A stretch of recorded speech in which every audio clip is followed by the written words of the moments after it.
What's up, beautiful people? Today we are taking a quick look at the essential information you need to know about World War I and the home front. We have another video where we look at the actual war and the diplomacy around the war. This video is going to focus on the home front, what's going down in Los Estados Unidos during World War I. The increased demand for war production and labor during World War I led many Americans to migrate to urban centers in search of economic opportunities. In the Great Migration, during and after World War I, African Americans escaping segregation, racial violence, and limited economic opportunity in the South moved to the North and West, where they found new opportunities but still encountered discrimination. Clearly, there were lots of push factors to leave the South. Court cases like Plessy versus Ferguson said segregation was legal as long as it was separate but equal. Lynching continued without any government action. Most African Americans were stuck in a cycle of poverty and sharecropping jobs, and the promises of the 15th Amendment were abandoned quickly after Reconstruction. African American people are not only responding to the Jim Crow racism in the South, but also the new economic opportunities in the North. During the war, labor shortages meant that opportunities opened up for new groups of people such as women and the African American community. The result of all this migration from rural areas will make the U.S. a primarily urban country by 1920. This will be a very significant shift in our history. But the Great Migration led to an increase in racial tensions in northern cities. After the war, black competition for jobs was widely resented by returning white veterans, and the changing demographics of cities led to very violent race riots occurring in places such as Chicago. As a result of the war, there were some progressive amendments to the Constitution. The 18th Amendment, wartime rationing of food, and anti-German sentiment increased support for prohibition, and the 18th Amendment will be adopted. And the 19th Amendment, the sacrifices of women during the war and the idealistic rhetoric of the war, making the world safe for democracy, increased support for women's suffrage. The war is also going to play a role in our nation's immigration. Immigration from Europe reached its peak in the years before World War I.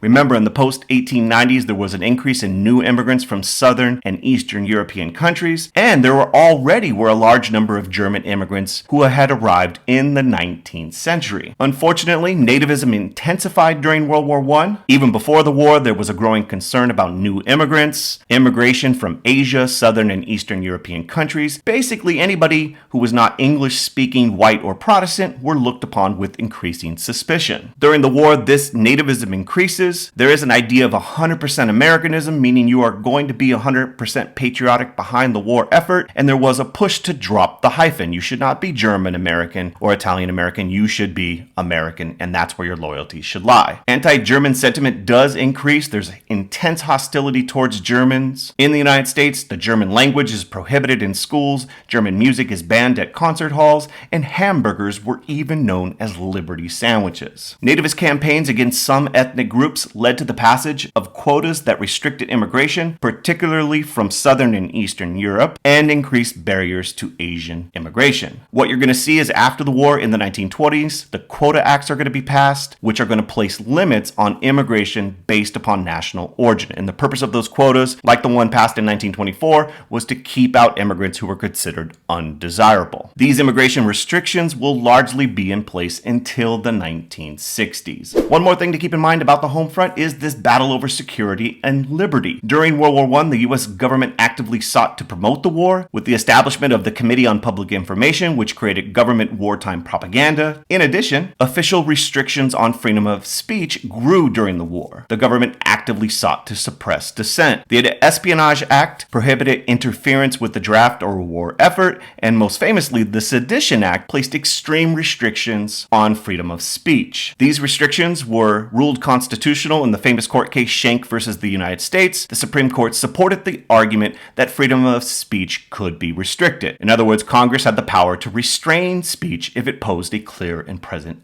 danger. Not only was there a fear of Germans during World War I, but also anybody perceived as against the war effort, and as a result of the war and after the war, there's increased anxiety about radicalism. There's a lot of different reasons for it. The Russian Revolution, where the Communist Party came to power, there are labor strikes in 1919, race riots, as we mentioned, in 1919, and bombs go off in American cities. All of this leads to a Red Scare right after World War I, where there's a fear of a communist revolution. In response, Palmer raids led to attacks attacks on labor activism, immigrant culture, and anybody deemed un-American. And this is extremely important because throughout our history, perceived threats to national security intensified debate over liberty versus security. If you want to learn way more information, in the description we have a link to a video that goes into more detail about World War I. If the video helped you out, make sure you click like, tell a friend about the channel, and have a beautiful day. Peace.